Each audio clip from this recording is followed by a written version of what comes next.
I think for me it was surprising because we had had an appointment 3 days before with a geneticist. And although he didn't come out and say nothing was wrong, I think he gave both Natalie and I the impression that things were going to be fine, but we had to do the genetic test to make sure. Natalie unfortunately didn't wait for me to get home from work to get the test results, so she had called on her own while she was at home, called me when I was at work, of course, extremely upset. Okay. So it was in the afternoon that I got the call, and I'm always a very positive person, so Craig went to work and I waited for the call from the doctor, or actually from the geneticist, and the geneticist called and said that my baby was going to have Down syndrome. It came as a shock because I didn't know a lot of people that had special needs, so it was something new to me. So I was scared. Craig came home right away. So I flew out of work and I had a half-hour drive to really kind of roll through it in my mind. And I didn't know what to think. I really didn't know what to think because I hadn't had any experience with special needs. You know, when I was growing up, those kids were put in institutions. They weren't mainstream. Just a lot of questions, I think, in my mind as to what that would entail. And of course, then when I got home, it was a night of just being upset for a while until we really started dealing with it and trying to understand what Down syndrome was all about. Scared. Craig came home right away, but I figured we had to deal with the situation and figure out how we were going to move forward and take a proactive approach right away. So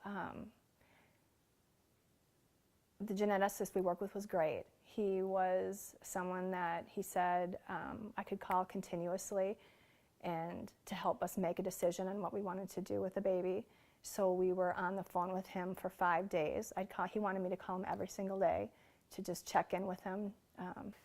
A big question mark, because I remember talking with the doctor, it could be very minor, thankfully like Mason is, or it could be really extreme or really difficult to do much normal type activities. So, you know, I guess that just how we viewed it, the expression we like to use was God wouldn't give you more than you could deal with, and that's kind of how we felt about it. So, you know, as Natalie had talked about, we did everything we could to educate ourselves as much as possible.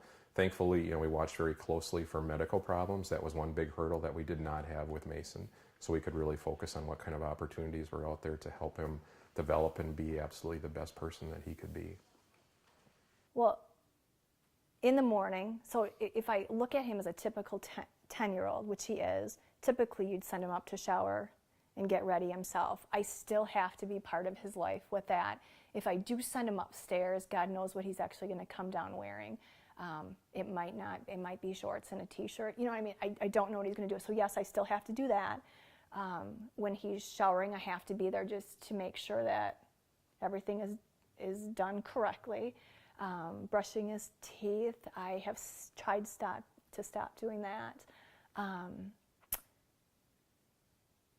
But typically you stop brushing your child's teeth a lot earlier than 10 years old. Tying shoes, you know, I've taught him to tie shoes, but then, you know, in the summer you have sandals, so then it's kind of reteaching him every year. So I still find myself doing some of those daily tasks for him.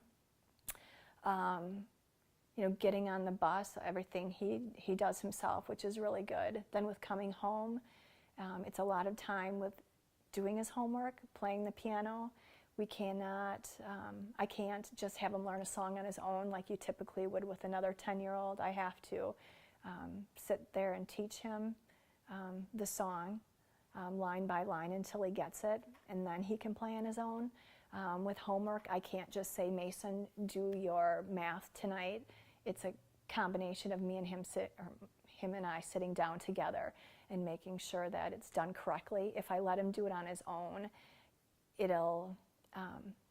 he may try, but it's not going to be done